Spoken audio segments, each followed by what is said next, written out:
Muy buenas, soy Gabriel y en el siguiente vídeo voy a dar algunos tips sobre cómo enfrentarnos a una entrevista de trabajo sin morir en el intento y a poder superarla. Este es un tema que suele interesarle mucho a mis alumnos, aunque yo creo que esto nos interesa a todos. Así que vamos a ello dentro del vídeo.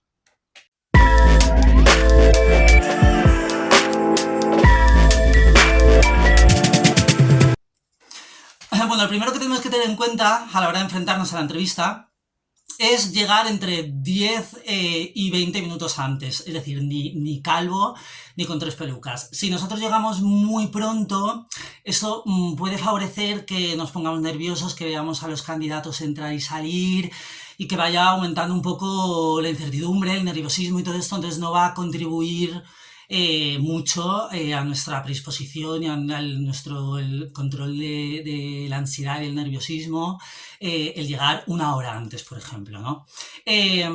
Obviamente esto es algo que tenemos que hacer siendo previsores, porque cuando vamos a un sitio no sabemos dónde vamos, aunque ahora existan los GPS, nos podemos encontrar con tráfico, podemos no saber dónde está exactamente, no encontrar aparcamiento, etcétera, etcétera. Entonces, esto es lo primero que vamos a tener en cuenta para dar una buena impresión. Lo siguiente sería mostrar interés por la empresa. ¿Cómo mostramos interés por la empresa? Informándonos. Esto es fundamental porque muchos reclutadores necesitan saber que existe cierta predisposición y cierto interés a la hora de saber que el empleado quiere trabajar ahí realmente. Esto pasa con las cartas de presentación, que eso ya lo hablaré en otro momento, que muchas veces están tan tipificadas, las utilizamos para tantos sitios que el que lo lee se da cuenta que están muy estandarizadas. Eso es otra cosa que hay que personalizar. Entonces, lógicamente, si nosotros tenemos una entrevista para una marca de cosméticos, por ejemplo, tipo MAC, pues apelaremos a la diversidad. Si nosotros vamos a tener una entrevista de trabajo para Tesla, pues apelaremos a la sostenibilidad. Es decir, es fundamental que tengamos información sobre la empresa, un poco su recorrido, su historia, su línea editorial sería ideal. Y luego hay otras cosas bueno, que no podemos conocer. No pasa nada hasta donde lleguemos y tampoco tenemos que en la entrevista contarle la vida al entrevistador de la empresa en el año que empezó, el recorrido que tiene y tal, pero es importante que sepamos, pues oye, el número de empleados que tiene, volumen de trabajo, línea editorial, los valores de la empresa, que es que eso es fundamental, etcétera, ¿no? Lo ideal sería que cuando la empresa se pone en contacto contigo, si sabes quién es el entrevistador, pues lo puedas buscar en LinkedIn sobre todo, ¿no? Que es la red social laboral que todos utilizamos prácticamente. Esto no siempre es posible, pero no está de más que realicemos la búsqueda. Que encontramos resultados, lo podemos utilizar, perfecto. Que no pasa nada. El cuarto punto a tener en cuenta es llevar vestimenta adecuada. Esto no es una superficialidad, esto da información sobre la persona, aunque no tengamos una cultura en la que se entiende la vestimenta como una manifestación de la personalidad y una manifestación artística, la realidad es que esto es así. Entonces, la forma en la que nosotros vamos a ir vestidos estará acorde con el puesto de trabajo. Es decir, si tú tienes una entrevista para ser camarero, pues resulta descontextualizado que vayas en traje de chaqueta, porque no es la indumentaria que tú vas a utilizar. Si tú tienes una entrevista en un despacho de abogados, teniendo en cuenta que en sala te obligan a llevar corbata, pues lo lógico es que vayas en traje y corbata tal y como ejercerías tu profesión de manera habitual o la forma en la que estarías en sala. Lo ideal es tender a la neutralidad. Es decir, está claro que hay profesiones que esperas algo más, ¿no? Es decir, si tú eres publicista y vas pues a un despacho de marketing, ¿no? Que se dedica a la publicidad, pues hombre, es un trabajo de carácter artístico y se espera que tengas tu sello personal. Esto tiene su lógica, ¿no?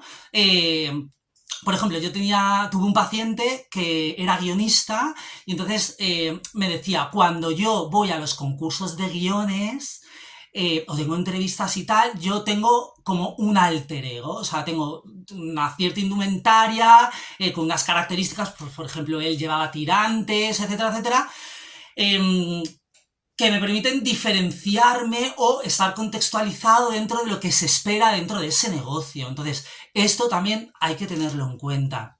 Hay que decir que los entrevistadores, a la hora de seleccionar, obviamente, nos fijamos en todo y los que nos dedicamos a la enseñanza en relación a estos ámbitos, lo tenemos en cuenta y nos gusta matizarlo.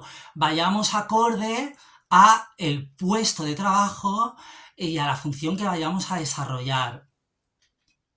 Cuando digo que lo ideal es una vestimenta neutra, esto lo digo para no desviar la atención sobre lo realmente importante que es pues la entrevista, ¿no? Si a lo mejor, pues esto, ¿no? Si no te vas a poner lo que te pones cuando sales por la noche, ¿no? Es decir, vas a un puesto donde obviamente el trabajo es de día, no vas a utilizar transparencias, no vas a utilizar lentejuelas, no vas a utilizar encaje, chantilly, es decir, una serie de cosas que tienen su momento y que tienen su horario, ¿no? Porque si no, corres el riesgo de que puedan pensar que vienes trasnochada, ¿no? En el caso de ser una chica o en el caso de ser un chico, te vayas de según qué manera. Entonces vamos a evitar esto para que se puedan centrar en nosotros, en nuestra experiencia y en lo que queremos transmitir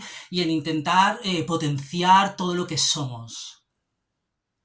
Bueno, el quinto tip hace referencia a tener una postura firme pero relajada. Es decir, el 96-97% de la comunicación es lenguaje no verbal. Entonces, no solamente vamos a escuchar lo que nos dicen, también vamos a escuchar el cuerpo. Entonces, debemos, aunque puede resultar complicado, porque hay gente que lo pasa muy mal en las entrevistas de trabajo, luego ya al final explicaré un poco qué ocurre con esto, o sea, qué es la indefensión aprendida y qué ocurre con esto, ¿no? Vamos a intentar transmitir pues cierta naturalidad. Vamos a respetar las distancias, vamos a tener una postura, pues esto, ¿no? Que transmita seguridad sin pasarnos, que denote interés, practicar la escucha activa también, prestar atención a las preguntas que nos hagan, dedicar unos segundos a pensar en la respuesta si crees que no estás preparado para responder de una manera adecuada o que te vas a dejar llevar por lo primero que te pase por la cabeza, etcétera, porque bueno, el autocontrol es la forma que tenemos de comportarnos en función del contexto y el trabajo y una entrevista de trabajo requiere este tipo de capacidad. O sea, nada más que esto, ¿no? Sobre todo, y esto lo digo siempre, mirar a los ojos del entrevistador. No hay nada más antisocial que una mirada evitativa. Esto hablo de una entrevista y hablo de la vida en general. Intentemos no tener miradas evitativas, porque la mirada evitativa todo lo que connota es negativo, es decir, denota o inseguridad, denota desconfianza, denota vergüenza y puede denotar desinterés, es decir, todo esto que no queremos transmitir. Entonces, por favor, mirar a los ojos del entrevistador. Lógicamente, a lo largo de un discurso, pues hay momentos en los que subes la mirada porque estás pensando, estás recordando, miras al horizonte, me refiero, hay movimientos, ¿no? que denotan que estás pensando, que estás implicado, etcétera, ¿no? Que estás respondiendo de manera adecuada. Pero el mayor porcentaje, la tasa, ¿no? Lo ideal es que miremos a los ojos del entrevistador. Sexto punto.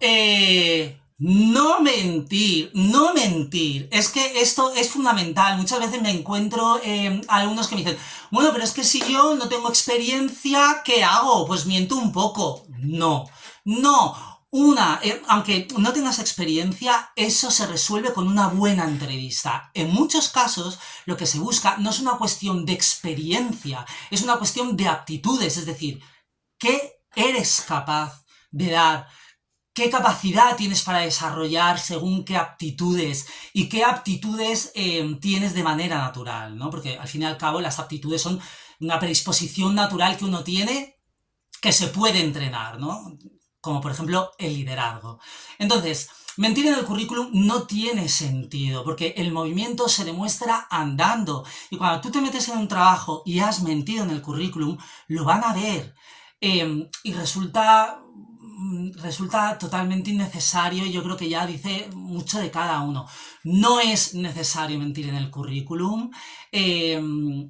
Si careces de experiencia y tienes formación reglada, ya sea ciclos formativos o de carácter superior como universidad, etcétera, haz prácticas, aunque dentro de las carreras suele existir la asignatura del practicum, ¿no? Con unos créditos determinados, pero luego tú puedes hacer prácticas de libre configuración, puedes hacer prácticas cuando terminas la carrera. En muchos casos, por suerte, hay mucha gente que se queda después de hacer las prácticas. Esto me parece maravilloso. Eso quiere decir que has superado de sobra el periodo de prueba y que tienes las aptitudes necesarias para quedarte ahí.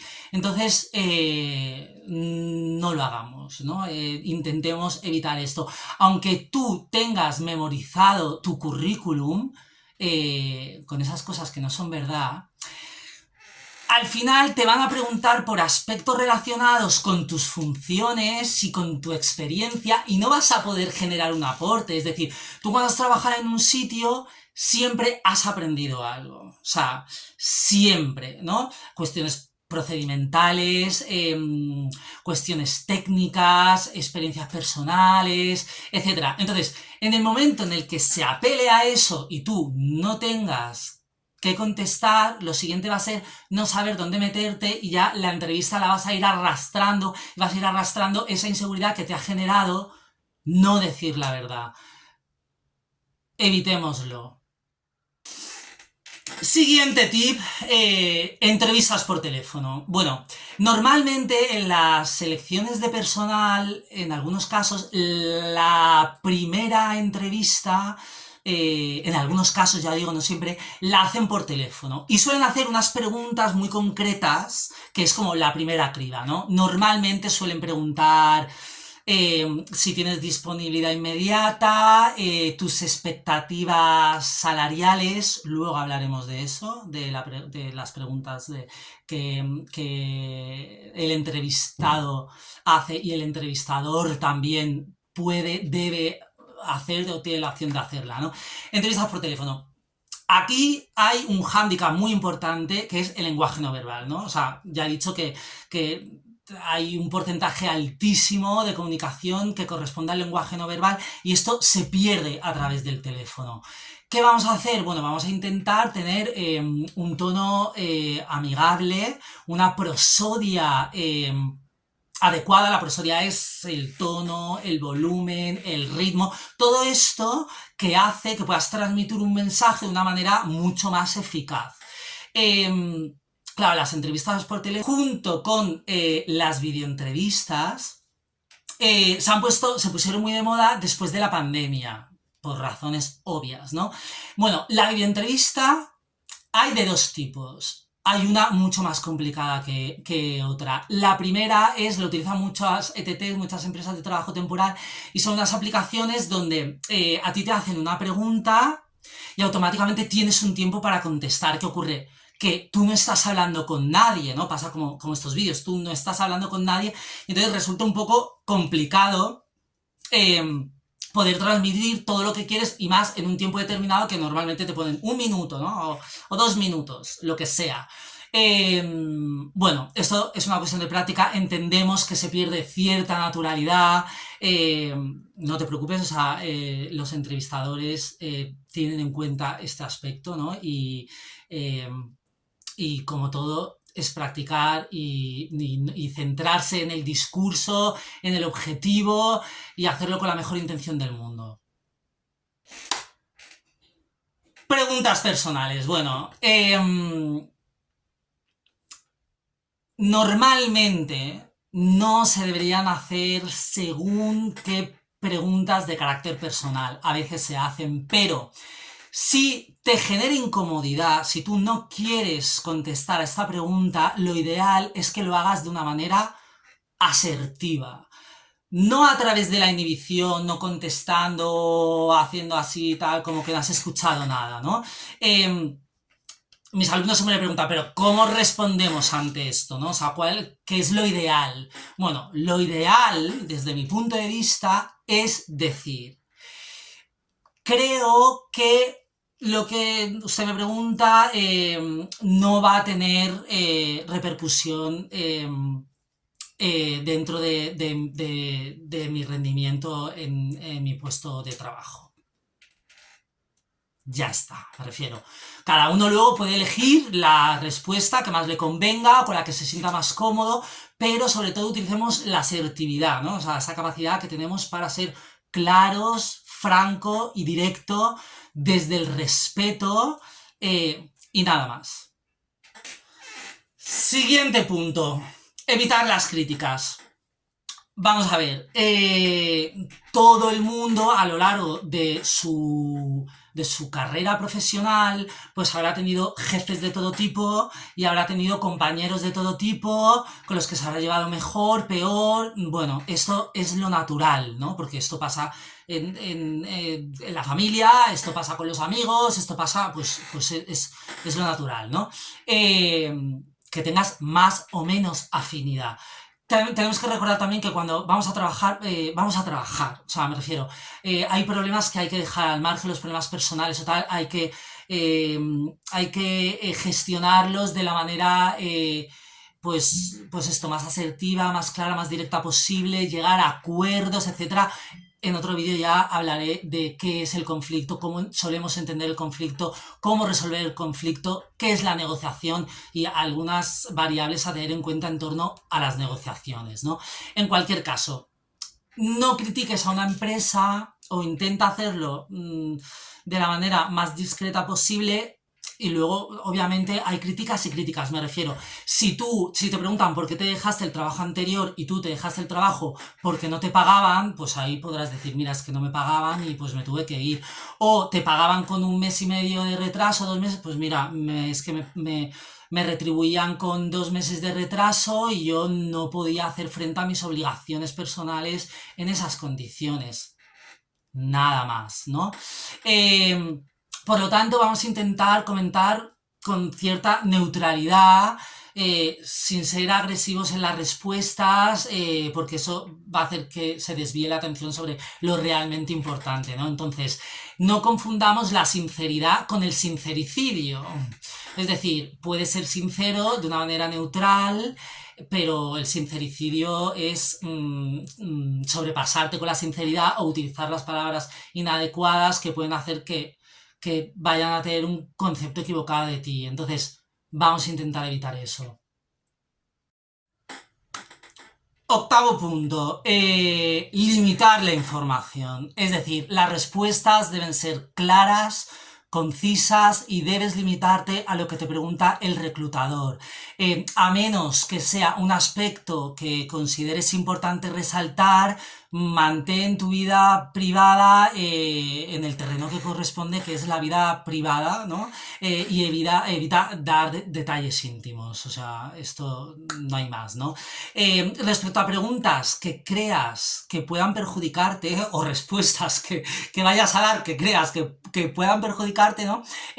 No respondas con evasivas y contesta de la forma más favorable posible, ¿no? Como he dicho antes, vamos a intentar apelar a la asertividad, ¿no? Es decir, a esa comunicación efectiva.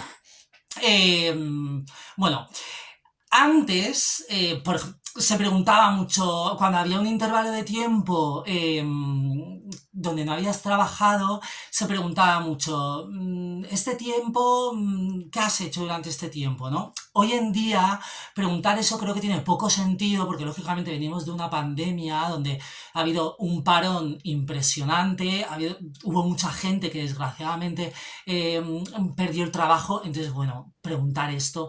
¿Qué ocurre? Hay veces que tú no has estado trabajando por cuestiones personales. Imagínate, has pasado una depresión que te ha mantenido inactivo o inactiva durante un tiempo y tú no quieres contar que, bueno, que has pasado por una depresión o ha fallecido un familiar que previamente estuvo enfermo y tuviste que cuidar de él.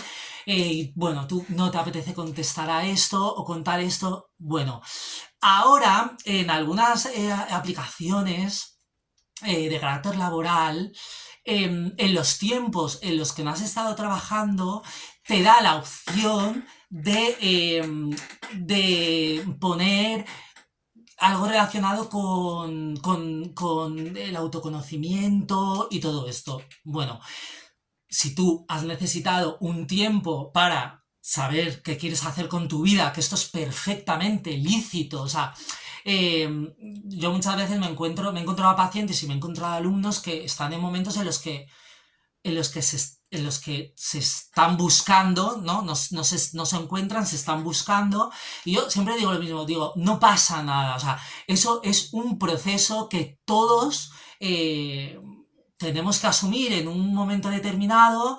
Hay crisis existenciales que uno pasa con 20, hay crisis existenciales que uno pasa con 40, con 50. Es decir, si necesitamos dedicar un tiempo para pensar en nosotros, en nuestro futuro, un tiempo para proyectarnos, para hacer un ejercicio de visualización. Todo esto requiere tiempo y no pasa nada si has estado una época realizando esta labor. Esto no es no hacer nada, porque es que hay gente que piensa que el tiempo que no trabajó no estaba haciendo nada. No, pudo no haber estado trabajando, pero pudo haber estado haciendo una labor que le va a permitir proyectarse de una manera saludable y beneficiosa para el resto de su vida. Entonces, nada más, ¿no? Esto. Noveno punto. Preguntas al entrevistador. Lógicamente, esto surge al final, ¿no? Si al final de la entrevista el entrevistador te ofrece la oportunidad de que le hagas preguntas, pues aprovecha esa circunstancia para resolver cualquier tipo de duda que tengas en torno a funciones del puesto, horario, tema sueldo. Esto yo a mis alumnos siempre que les pregunto, ¿se debe preguntar el sueldo en la entrevista? Aquí siempre hay diversidad de opiniones, ¿no? Dicotomizadas, lógicamente, ¿no? Unos piensan que sí, otros piensan que no. Bueno, esto tiene su rollo, vamos a ver. Si nosotros no preguntamos cuánto vamos a cobrar, se corre el riesgo de que piensen que vamos a trabajar por cualquier cantidad.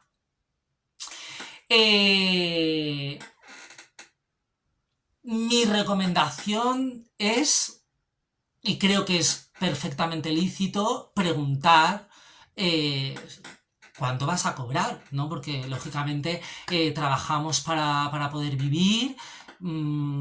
Y pues esto pues, lo tienes que saber, ¿no? Luego hay otra pregunta que es, ¿cuál es tu intervalo, ¿no? ¿Cuál es tu expectativa económica, ¿no? Tu expectativa de retribución. Esto es una pregunta... Es una pregunta trampa, me refiero, salir de esa es complicado. ¿Por qué? Muy sencillo. Si tú dices más de lo que te van a pagar, ellos pueden pensar que no van a cumplir con tus expectativas y que te vas a ir cuando encuentres otra cosa.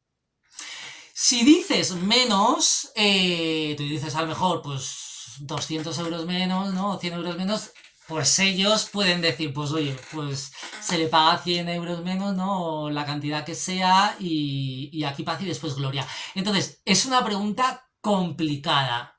Cuando mis alumnos me preguntan, ¿qué contestamos a esto? Yo aconsejo mirarse el convenio colectivo. O sea, me refiero, dentro de tu profesión, dentro de tu cargo, ¿cuál es el intervalo que se suele pagar? Entonces, pues tú apelarás a eso, entre tanto y tanto, ¿no? O si quieres dar una cifra exacta porque lo tienes muy claro, ¿no? O si vienes de otro trabajo donde tú cobrabas tanto, pues mira, yo en el anterior trabajo cobraba tanto y mi expectativa salarial es esta. Es decir, bueno, cada uno ya lo resolverá como, como considere, ¿no? Que le va a beneficiar más, ¿no? Nada. Importante recordar que las preguntas tienen que estar directamente relacionadas con el puesto de trabajo. Es decir, no hagamos preguntas que puedan generar incredulidad en el entrevistador, perdón. ¿Sabes? Porque, pues esto, ¿no? Es decir, preguntas que tengan que ver con el puesto, las funciones, el sueldo, ¿sabes? Aspectos relativos al convenio si tienes alguna duda, etcétera, etcétera. Otra cosa importante, saber que más del 50% de las empresas buscan a los candidatos en internet antes de tomar decisiones. Yo en clase siempre pregunto, ¿esto qué os parece? ¿No? Entonces, aquí nuevamente surgen disparidad de opiniones, ¿no? Algunos dicen, pues a mí me parece normal, pues a mí me parece que no, pues a mí tal, pues a mí cual. Vamos a ver. Es lícito. Otra cosa es que cada uno considere esto más o menos moral, ¿no? Porque, lógicamente, en redes sociales, todos sabemos que las redes sociales, pues, no representan aquello que eres, puede representar una parte o aquello que tú quieras proyectar o haberte creado un avatar, un perfil, ¿sabes? Y que no se corresponda con lo que tú realmente eres. En cualquier caso, lo que tenemos que saber es que esto ocurre y que lo ideal es que cuidemos el acceso que puedan tener las empresas o cualquier persona a nuestras redes sociales. ¿Esto cómo se hace? Pues privatizándolas, haciéndola privada y nada más. Esto también es importante en función del trabajo al que postules. Es decir, si tú has estudiado diseño de producto y tú en tus redes sociales pues muestras lo que haces, pues hombre, es perfectamente lícito y lógicamente pues lo tendrás que tener abierto, ¿no? Hay mucha gente que el portfolio lo hace a través de redes sociales, ¿no? Antes hacía a través de otro tipo de páginas o incluso había gente que tiene links que mandan directamente y ahí pues tienen los trabajos que hacen de carácter artístico en el caso de corresponder a esta rama o trabajos anteriores y todo esto, ¿no? Entonces, bueno, lo ideal simplemente es protegerse y nada más. Lógicamente, los entrevistadores entienden que cada uno tiene una vida personal, una vida privada o unos gustos, unas preferencias y que forman parte de su vida, de su privacidad y siempre y cuando eso no afecte al desarrollo de tus funciones y no afecte a tu puesto de trabajo, pues nada más, ¿no? Pero repito que hay que saber que esto se hace, que esto ocurre, que en algunos casos pues forma parte del procedimiento y nada más. Y último punto, pero no menos importante, de hecho yo diría que es el más importante, es no te desanimes. no te desanimes, porque aunque tengas la sensación de que la entrevista no está fluyendo o no ha ido bien, tú mantén una actitud positiva a lo largo de toda la entrevista. Una cosa que, por ejemplo, tuve un alumno que me dijo, yo hice una entrevista donde el entrevistador, pues fue muy estúpido conmigo y claro, me condicionó, ¿no? La actitud que tuvo a lo largo de la entrevista. En psicología hay una cosa que se llama contratransferencia, que es lo que los demás provocan en nosotros. Nosotros, sobre todo, bueno, en muchísimas o en casi todas las profesiones debemos controlar esto, pero sobre todo los psicólogos debemos controlar mucho la contratransferencia. No utilices esto como un distractor a la hora de ser efectivo. Aunque el entrevistador tenga una actitud pues áspera o a la defensiva, sigue de una manera positiva, céntrate en realizar la entrevista de la manera más productiva posible y sobre todo también tenemos que saber que en muchos trabajos la actitud que el entrevistador tiene te está poniendo a prueba, es decir, imagínate, tú vas a trabajar de camarera o de camarero por la noche en un bar en Benidorm, en agosto. Pues hombre, nos podemos hacer una idea de que vas a estar sometido a una serie de circunstancias que pueden resultar estresantes, que los clientes que vas a tener pues igual no están en las mejores condiciones, etcétera, etcétera. Esto tenemos que tenerlo en cuenta y a lo mejor el entrevistador te pone en una situación que te puede parecer en cierta medida desagradable o te puede desanimar, pero a lo mejor simplemente está intentando ver cómo reaccionas ante una situación de este tipo. Es decir, una situación que te puede resultar desagradable, estresante, etc. Entonces, no sabemos lo que puede pretender, ¿no? O sobre todo eso, ¿no? Ver cómo reaccionas ante determinadas circunstancias. No te desanimes tú, focalízate en el objetivo de la entrevista, en qué es lo que quieres y no en la actitud del entrevistador. O sea, vamos a intentar esto, ¿no? Controlar esta contratransferencia, que es lo que está provocando el entrevistador en mí. Sé que parece que resulta fácil decirlo, luego en la práctica es más complicado, pero si nosotros vamos mentalizados y si interiorizamos esto, con toda seguridad vamos a obtener un resultado mucho mejor. Otra cosa que quiero explicar es que una vez sepas la respuesta, no te preocupes, ya he dicho, ¿no? Si no ha salido como esperabas, habrás conseguido una oportunidad para ponerte en práctica, para exponerte a una situación que resulta estresante, en la que normalmente no eres tú mismo, pero es una buena oportunidad para analizarte, para pensar qué errores has podido haber cometido y cómo podrías mejorar. En relación a lo que he dicho antes luego hablaré de qué es la indefensión aprendida. Hay mucha gente que después de haber tenido experiencias negativas, esto pasa con todo, no solo con las entrevistas, pues desarrollan una indefensión aprendida, que es el sentimiento de no ser capaz de superar una situación semejante. Entonces, ¿qué pasa? Que entran ahí como en un círculo de, oh Dios mío, no voy a salir de aquí, la entrevista anterior me fue fatal, me va a pasar lo mismo en esta, o gente que se bloquea, por ejemplo, no, me bloqueé en la anterior, en esta va a pasar lo mismo. ¿Qué ocurre? Si tú te pones a pensar en eso y retroalimentas ese pensamiento, con toda probabilidad va a ocurrir. ¿Qué debemos hacer? Proyectarnos de una manera positiva y trabajar, hacer un trabajo introspectivo.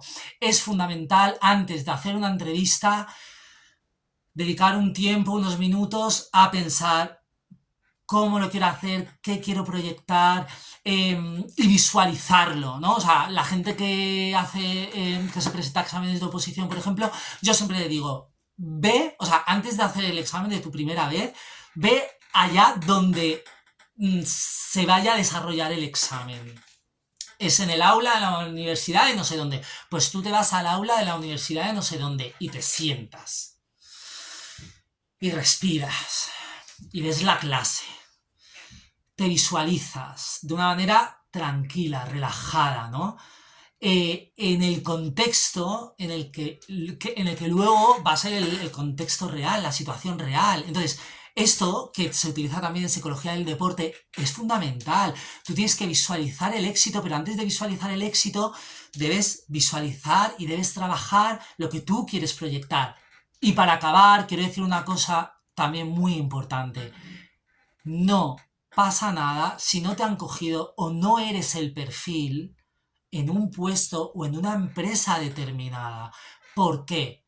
Porque eso quiere decir que te buscan en otro sitio. Y a lo mejor incluso te están haciendo un favor, porque muchas veces no contratan a una persona. Primero, por ejemplo, pueden no contratarte porque estás sobrecualificado, por ejemplo. Bueno, estás sobrecualificado. Igual tu lugar es otro donde puedas desarrollar de una manera más productiva tus habilidades y tus conocimientos, incluso cobrar más. Pues oye, ya te están haciendo un favor. Imagínate que no le has causado buena impresión al entrevistador, pero que le interesa tus conocimientos y tu experiencia. A ver, si tú vas a entrar a trabajar y te va a hacer la vida imposible, pues para eso mejor que te diga que no.